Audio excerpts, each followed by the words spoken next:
The dismissal started when I was 17, sitting at the kitchen table with my college acceptance letters spread out in front of me. Pre-med. My brother Marcus laughed, reading over my shoulder. He was 21 then, finishing his business degree at State. That's ambitious for someone who barely passed high school chemistry.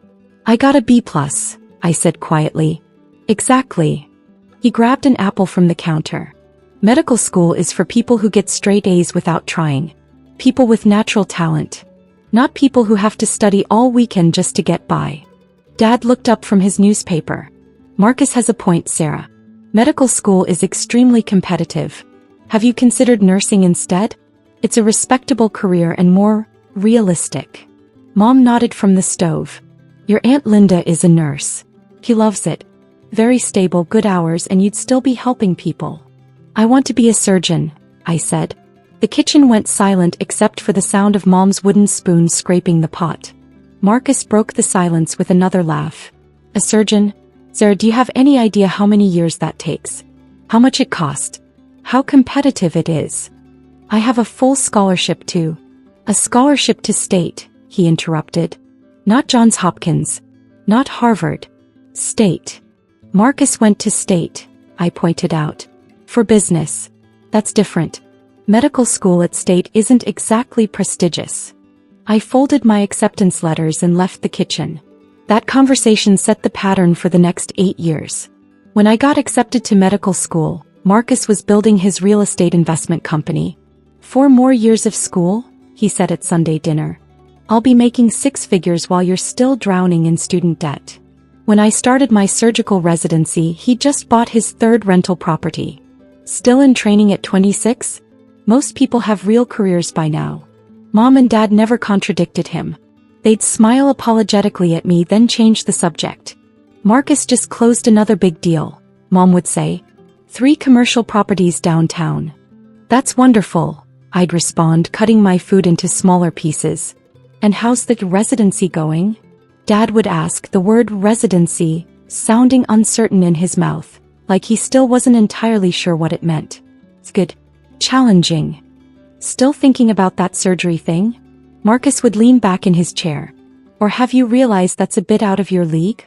I'd learned not to respond. The worst part wasn't Marcus's mockery. It was the way my parents enabled it, their silence serving as agreement.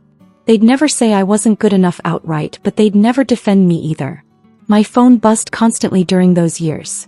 Medical journals, research updates, surgical schedules. But at family dinners I kept it face down and silent. They thought I was a struggling resident, barely keeping up. They had no idea. By 29, Marcus's real estate company was thriving. He'd bought a house in the suburbs, married his college girlfriend, had a baby on the way. I lived in a modest apartment near the hospital, drove a 10-year-old Honda, wore scrubs most days. The contrast wasn't lost on anyone. Sarah, honey, Mom said one Sunday, Marcus mentioned his company is looking for administrative staff. Office work, good benefits. Maybe it's time to consider. I'm happy where I am. But you're 30 years old, Dad said gently. Still in training. Still living paycheck to paycheck. Don't you want stability? Marcus's wife, Jennifer, touched my hand. There's no shame in admitting medical school wasn't the right fit. Lots of people realize they're not cut out for. I'm exactly where I need to be, I said. Marcus shook his head. Pride. That's all this is. You're too stubborn to admit you should have listened to us 8 years ago. They didn't know I'd been promoted to chief of cardiothoracic surgery at St. Catherine's Medical Center 3 months earlier. They didn't know my research on minimally invasive valve replacement had been published in the New England Journal of Medicine. They didn't know I was being courted by Johns Hopkins and Mass General. They didn't know because I'd learned years ago that telling them anything just gave Marcus more ammunition. Still doing the doctor thing? Became his standard greeting. Still playing dress-up in scrubs? When I arrived in my work clothes. When are you going to get a real job? At every family gathering. I smiled, stayed quiet, and let them believe whatever they wanted. Thanksgiving arrived cold and gray. I'd worked a double shift the night before. Emergency repair of an aortic dissection, and arrived at my parents' house exhausted. Marcus's BMW sat in the driveway next to Dad's sedan. My Honda looked shabby in comparison. Sarah. Mom opened the door, pulling me into a hug that smelled like turkey and disappointment. We were worried you'd have to work. I made it. Marcus is in the living room telling everyone about his new development project. 40 units downtown. Isn't that impressive? Very. I found Marcus holding court on the sofa, tie loosened, gesturing with a whiskey glass. Jennifer sat beside him, 6 months pregnant now, glowing with contentment. And the return on investment should hit 23% in year 2, he was saying to my Uncle Tom and Aunt Linda. Incredible, Tom said. Aunt Linda noticed me. Sarah, how's the hospital? Good. Still doing the nursing thing? Uncle Tom asked. I'm not She's in surgery, Marcus interrupted, making air quotes around surgery. Training. So, at 30. Everyone nodded sympathetically. It takes a long time, Aunt Linda said kindly. She was the nurse Mom had mentioned years ago. But it's rewarding work. I've been nursing for 20 years now. Sarah's not actually a surgeon yet, Marcus clarified. She's like an assistant. Right, Sarah? You hand instruments to the real surgeons. Something like that, I said. Jennifer patted the sofa. Come sit. Tell us about it. Must be so exciting being in the operating room. Even if you're not the one actually doing the surgery. I sat. It's fine. Just fine. Marcus laughed.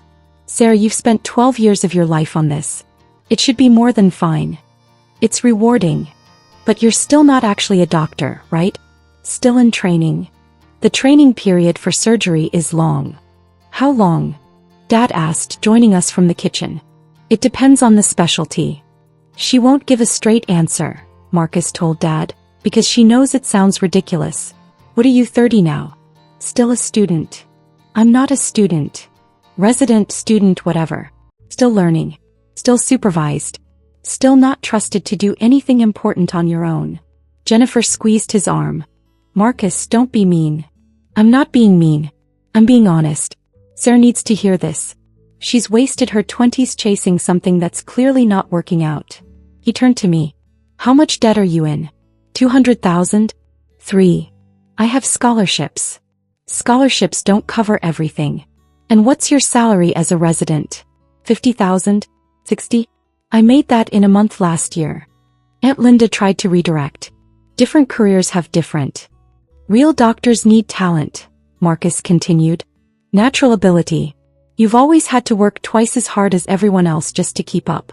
Remember high school? Remember college? You were never the naturally gifted one, Sarah. Mom appeared in the doorway. Dinner's almost ready.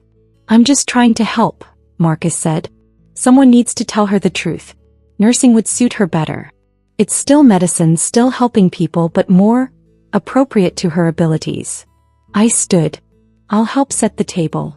Running away from honest feedback, Marcus called after me. That's always been your problem.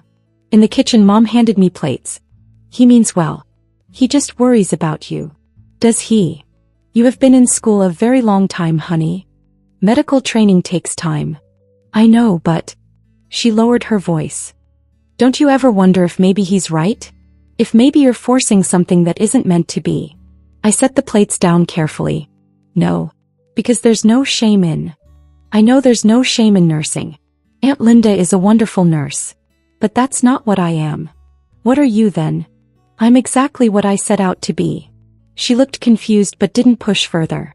Dinner was the usual performance. Marcus talked about his business expansion plans. Jennifer glowed and talked about baby names. Dad discussed his golf game. Mom praised Marcus's success and worried aloud about my future. Sarah should meet someone, Aunt Linda suggested. Maybe through the hospital. Doctors must meet lots of people. She's not technically a doctor yet, Marcus corrected. I am technically a doctor, I said quietly. You know what I mean. Not a real doctor. Not independent. I have an MD. And 12 years later you're still being supervised like a medical student. That's not the same as being a real attending physician. I cut my turkey into precise pieces. How much longer? Dad asked. Until you're finished? I'm done with residency. Oh. Mom brightened. So you'll finally be a real doctor now? I've been a real doctor for 7 years. Marcus laughed. Technically. On paper. But you're not trusted to work independently yet, right? Still supervised. I'm the chief of. My phone buzzed. Then again. Then continuously. I glanced down. St. Catherine's emergency room. Multiple calls. Work emergency, I said standing. See. Marcus gestured with his fork. This is your life. Called away from Thanksgiving because someone actually important needs you to assist with something. I stepped into the hallway answering the phone. Dr. Williams, we have a situation. It was Dr. Patel, the ER attending. His voice was tight. 41-year-old male, acute MI, unstable. Needs emergency cap. Dr. Chin is in surgery, Dr. Rodriguez is unreachable, and Dr. Morrison is out of town for the holiday. My mind immediately shifted gears. Vitals. BP 90/60, HR 120, ST elevation in multiple leads. We've started treatment but he's deteriorating. We need you. I'm 20 minutes out. Prep or 2, call my team, get cardiology up there for support. I'll be there in 15. Already done. Dr. Williams. He paused. The patient's name is Marcus Williams. My blood went cold. What? He came in complaining of chest pain about 10 minutes ago. Wife is with him. They said he has a sister named Sarah. I hung up and walked back to the dining room. Everyone was laughing about something Marcus had said. Marcus, I said quietly. He looked up, annoyed. What? How do you feel? Fine. Why? Have you had any chest pain today? Just indigestion. Jennifer's been making me eat healthier. He patted his stomach. I'm fine. Any pain in your left arm? Shortness of breath. He frowned. My arm's been a little tingly, but I probably slept on it wrong. Why are you? We need to go to the hospital. Now. What? Oh, it's Thanksgiving. I'm fine. Marcus, I think you're having a heart attack. The room went silent. Then Marcus laughed. A heart attack? I'm 41. I'm healthy. This is ridiculous. The symptoms you're describing are nothing. You're being dramatic. This is classic Sarah trying to make everything about medicine, trying to prove she knows something we don't. Marcus, please. No. He turned to Mom. This is exactly what I was talking about. She's been playing doctor for so long she actually thinks she can diagnose people at Thanksgiving dinner. Jennifer touched his arm. Honey, your arm has been hurting. It's nothing. Sarah's just trying to feel important. My phone rang again. I answered it. Dr. Williams, where are you? Dr. Patel's voice was urgent. Wait, there's confusion here. We have Marcus Williams in the ear, but his wife says his sister Sarah is at Thanksgiving dinner with him.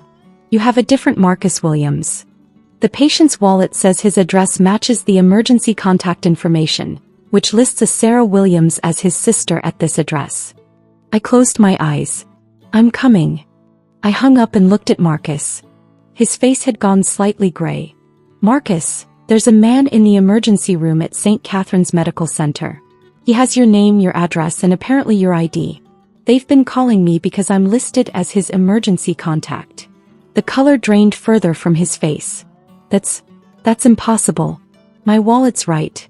He patted his pockets. His eyes widened. I can't find. Did you go anywhere this morning? Jennifer asked, worried now. Just to the gym. Early. Before the gym traffic. I came straight home and then we came here. His breathing was getting faster. I'm sure I had it when I left the gym. Maybe I dropped it in the parking lot. Marcus, I said steadily. I need you to listen carefully. Either there's someone using your identity in the ER right now, or you're about to need emergency medical attention. Either way, we need to go. This is insane. I feel fine. It's just, he gasped suddenly, hand going to his chest. It's just indigestion. But his face was sweating now and his lips had a faint blue tinge. Marcus. Jennifer stood frightened. We should go. I'm not going to the hospital on Thanksgiving because Sarah wants to play doctor, he insisted, but his voice was weak. Dad, I said, get your keys. Now wait a minute, Dad started. Now. Something in my voice made him move. Marcus tried to stand and stumbled. I caught him. Okay, he breathed. Okay, maybe I don't feel great. We got him to Dad's car. I sat in back with Marcus, monitoring his pulse, watching his breathing. Mom called Jennifer's car to follow us.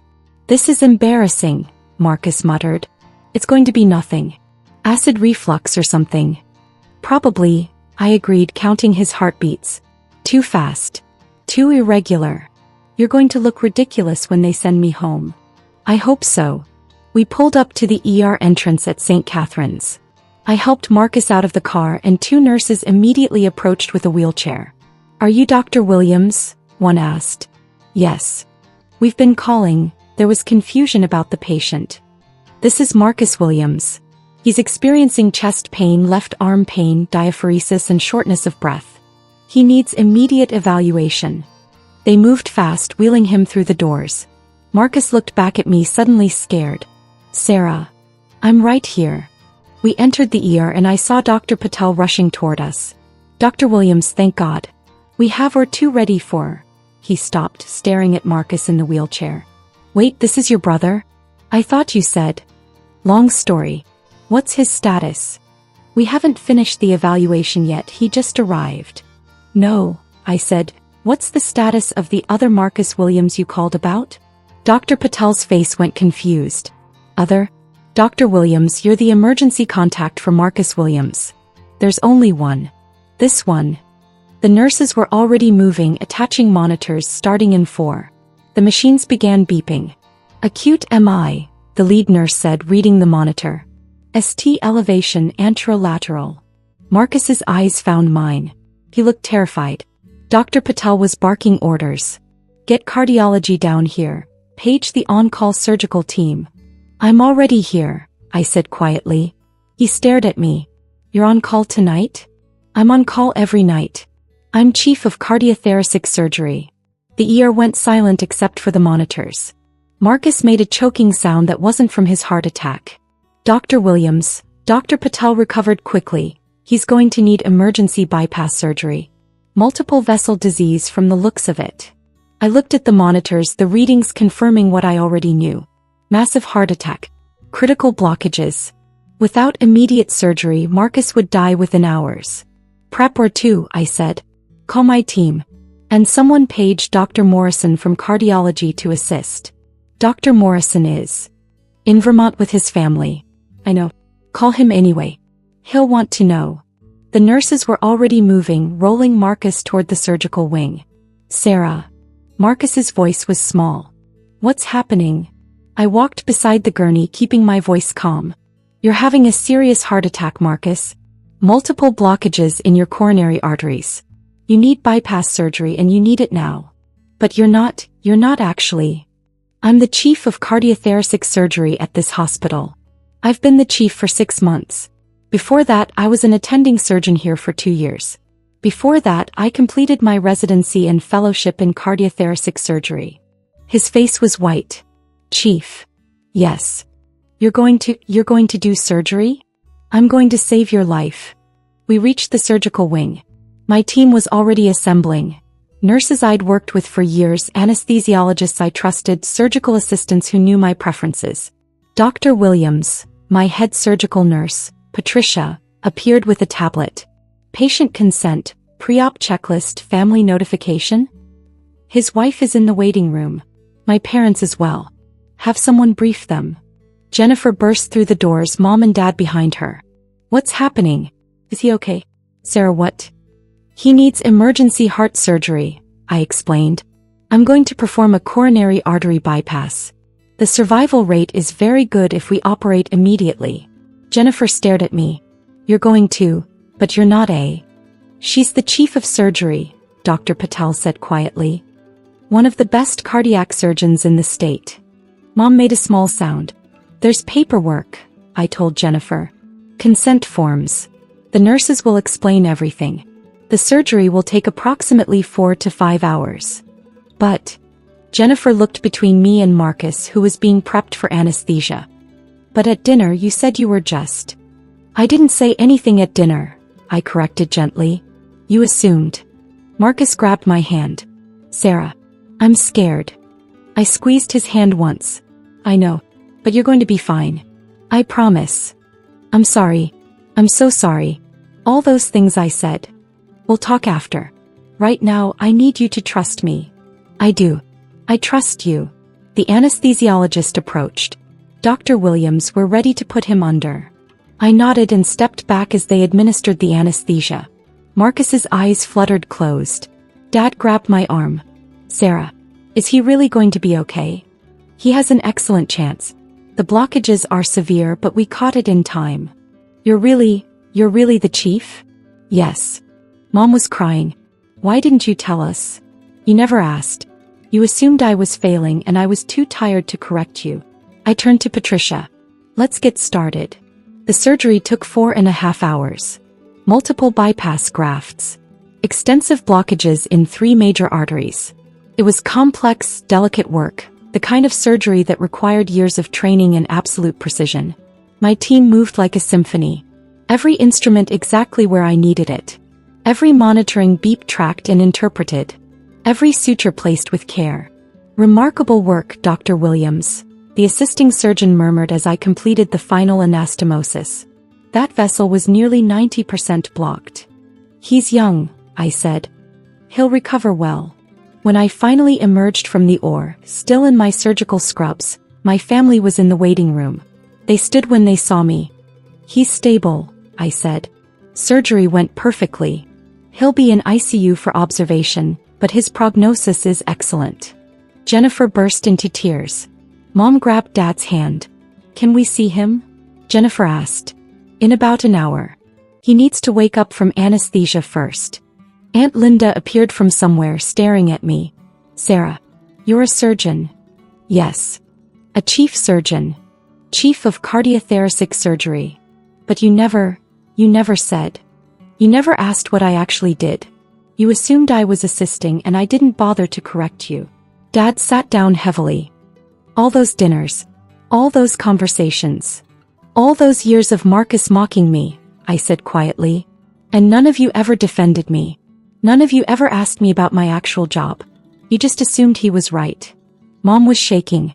We thought you were struggling. That you'd made a mistake with medical school.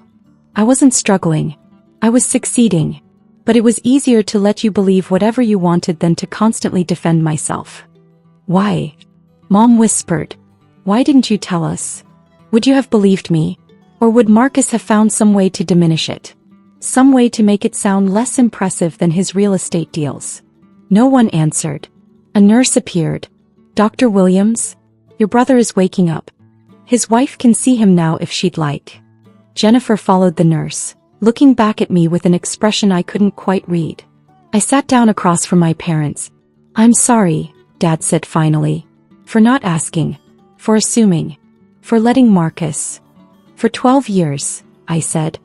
12 years of Thanksgiving dinners and Sunday meals and family gatherings, and not once did any of you ask me about my work. Not really. Not beyond how's the hospital, while you were passing the potatoes.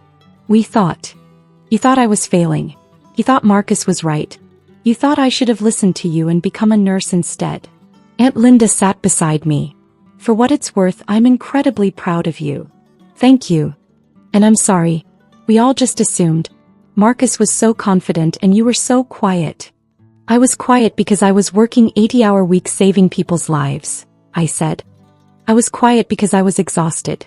I was quiet because defending myself to you took energy I needed for my patients. Mom sat on my other side. What can we do? How can we fix this? I don't know if you can. Sarah. I saved Marcus's life tonight. Without me he would have died. But at dinner, just hours before his heart attack, he was telling me I wasn't talented enough to be a real doctor. I looked at her. Do you understand how that feels? She started crying again. I need to check on my patient, I said, standing. Dad stood too. Sir, wait. Please. We're sorry. We're so sorry. We should have been better parents. Yes, I agreed. You should have. I walked away, leaving them in the waiting room. Marcus woke up disoriented, tubes and wires everywhere, Jennifer holding his hand. Hey, I said, checking his monitors. How are you feeling? Like someone cracked open my chest. Someone did. Me. He tried to laugh, winced. Sarah. I'm so sorry. Your apologies can wait. Right now, I need you to focus on recovery. All those things I said. All those years. Marcus, you just had major heart surgery. We'll talk when you're stronger. Jennifer squeezed his hand. She saved your life. I know. His eyes filled with tears. I know. You have a long recovery ahead, I said clinically. Cardiac rehabilitation, lifestyle changes, medication management. I'll have the care team brief you on everything tomorrow. Will you be my doctor? I'll oversee your care, yes. I don't deserve. You're my brother. And you're my patient. That's all that matters right now. He nodded, exhausted. I adjusted his flow, made some notes on his chart. Get some rest. I'll check on you in the morning. As I left, I heard Jennifer whisper, I can't believe we didn't know. I can't believe you didn't know. I was an idiot, Marcus mumbled. Such an idiot. 3 days later, Marcus was stable enough for a real conversation. I found him sitting up in bed looking at his phone. You made the news, he said without preamble. What? He turned the screen toward me. It was a local news article. Top cardiac surgeon saves brother's life after years of family doubting her career. I groaned. Who talked to the press? Dad, I think. He was trying to, I don't know, apologize publicly? It's gone kind of viral. Great. Sarah, sit down. Please. I sat. I was wrong, he said. About everything. I was jealous. Jealous. You were always the smart one. The dedicated one. The one who actually worked for things. I coasted through college, fell into real estate because Dad knew someone, got lucky with timing in the market. But you earned everything. Marcus. And instead of being proud of my little sister, I spent 12 years tearing you down because it made me feel better about myself. I didn't know what to say. I'm going to do better, he continued. I'm going to be better. And I'm going to make sure everyone knows what an incredible surgeon you are. I don't need you to promote me. I know. But I'm going to anyway. I'm going to spend the rest of my life making up for being the worst brother in the world. You weren't the worst. Sarah, I told you that you weren't talented enough to be a doctor. Then you performed emergency open heart surgery and saved my life. I was objectively, measurably the worst. Despite everything, I smiled. Mom and Dad want to talk to you, he said. They've been in the waiting room every day. They're terrified you won't forgive them. I don't know if I can yet. I understand. I don't know if I can forgive myself. I stood, checking his monitors one more time. Your recovery is progressing well. You should be able to go home in another few days. Will you still come to Sunday dinners? After I'm recovered? I don't know. I understand that too. I moved toward the door. Sarah. I turned back. Thank you, he said quietly, for saving my life. Even after everything I said. Thank you. You're my brother, I said. That doesn't change no matter what you said at Thanksgiving. 2 weeks later, I received an email from Marcus. Subject, I'm sorry. Sir, I know I've apologized in person, but I wanted to write this down. Put it in words I can't take back. I spent 12 years convinced that my success validated me and your failure validated that I was the superior sibling. I built my entire self-worth on the idea that I was more successful, more talented, more valuable than you. When I woke up from surgery and realized you were chief of cardiothoracic surgery, not just a surgeon but the chief, I had to confront the fact that everything I believed was wrong. You weren't failing. You were succeeding at a level I can't even comprehend. You were saving lives while I was buying rental properties. You were becoming one of the top cardiac surgeons in the state while I was bragging about my profit margins. And the worst part? You never needed to prove anything to me. You never needed my validation. You were doing work that actually matters, work that saves lives, and my opinion of you is completely irrelevant to that. I'm in cardiac rehab now. Learning about heart health, lifestyle changes, stress management. The other patients talk about their surgeons with such reverence and gratitude. Last week, someone mentioned they had surgery at St. Catherine's with Dr. Williams, and they went on for 10 minutes about how skilled and compassionate you were. That's when it really hit me. You have patients who are alive because of you. Families who still have their loved ones because of your skill and dedication. You have colleagues who respect you and a hospital that trusts you with its most critical cases. And I have rental properties. I'm not saying real estate isn't valuable. But I am saying that I've been comparing apples to oranges and declaring myself superior because I'm too shallow to understand the difference. Mom and Dad are going to therapy. Did you know that? They found a family therapist who specializes in repair work for damaged relationships. They want you to join when you're ready. I'm in therapy too. Individual sessions. Trying to figure out why I needed to tear you down to feel good about myself. I know I don't deserve forgiveness. I know I can't undo 12 years of cruelty with a few apologies. But I want you to know that I see you now. Really see you. And I'm in awe of what you've accomplished. You're an incredible surgeon, an amazing person, and the sister I never deserved. I love you. I'm sorry. And thank you for saving my life. Marcus. I read the email 3 times. Then I called him. Hello. He sounded surprised. Sunday dinner, I said. Next week. But there are conditions. Anything. No one discusses my career unless I bring it up first. No one compares my success to yours. No one diminishes what I do or makes jokes about medical school. And if anyone dismisses nursing or suggests it's inferior to being a doctor, I'm leaving. Agreed. Absolutely agreed. I'm serious, Marcus. I know. And I agree. 100%. Okay. I'll see you Sunday. He was quiet for a moment. Sarah, thank you for giving me another chance. You're my brother, I said. That doesn't change. Sunday dinner was awkward. Everyone was too polite, too careful. Mom kept looking at me like I might disappear. Dad kept trying to ask about work, then stopping himself. Marcus said almost nothing, just smiled weakly whenever our eyes met. But Jennifer broke the tension. Sarah, can I ask about the surgery? I've been reading about bypass procedures and I don't understand how you reattach the blood vessels. Do you sew them? Is it like regular sewing? I explained microsurgery techniques. Then Dad asked about surgical training. Then Aunt Linda asked about the difference between cardiothoracic surgery and general surgery. Real questions. Genuine interest. Marcus listened quietly, his hand over his chest, over the scar where I'd cracked open his ribs and stitched his broken heart back together. I'm proud of you, Mom said suddenly. I should have said that 12 years ago. I should have said it every single day.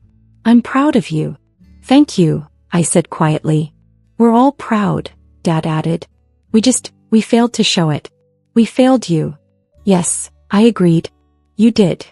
Can we do better? Mom asked. Is it too late? I looked around the table. At my family, flawed and human and trying. It's not too late, I said. But it's going to take time. We have time, Marcus said. Thanks to you, I have lots of time.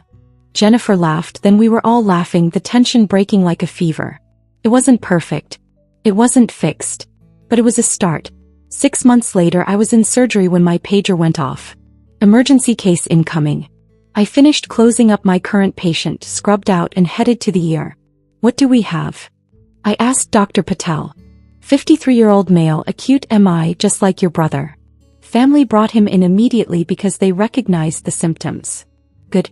That makes a difference. Dr. Williams? A woman in the waiting room stood up. Are you Dr. Sarah Williams? Yes. My husband is having a heart attack. Marcus Williams referred us to you.